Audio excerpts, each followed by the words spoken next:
Ningizimu Afrika, Mzansi, sanibonani, nginibingelele kuphi nakuphi la enibukele khona ngema kuthi-ke usuku lakho lokuqala uyithola-ke uhlangana nalo mbukiso. Ngicela ungalenzi iphutha kusekhaya la, subscribe kwi-channel, ulike i-video ebese-ke uciphiza i-notification bell. Wenzelani na? Wenzela ukuthi-ke ngaso sonke isikhathi makukhona-ke i-video engiyifakayo wena-ke bese uthola i-notification, then ngokushesha bese uyangena kwi-video uyayibuka sikwi-Trend TV.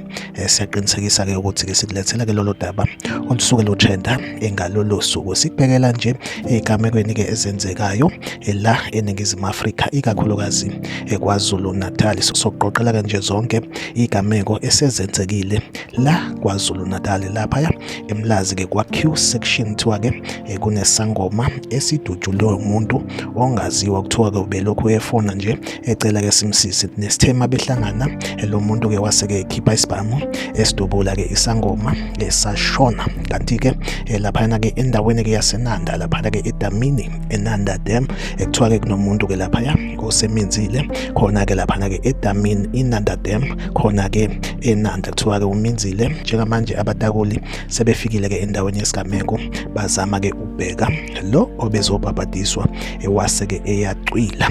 Sehleke njalo enazo-ke izigameko la eKwaZulu Natal, laphaya endaweni-ke yasoThongathi eMagwaveni, kuthiwa-ke laphaya kunomlisa-ke ozwakale ekhala osukwini la izolo. Omakhelwane basaba ukuthi-ke baphume bawumsiza, kuthiwa-ke beshawa impela-ke ekhala. Abathe omakhelwane mabebona ukuthi sekuthule kuthe cwaka, base bephuma-ke ngebhadi bamthola-ke eseshonile. Like ivideo, usubscribe kwi-channel, ungaphinde-ke ucommente kwi-comment section. Mina nawe la kwi-Trend TV sohleze sikhona-ke sikulethela-ke indaba eyitrendayo usuku nosuku. Asihlangabezane kwi-video elandelayo.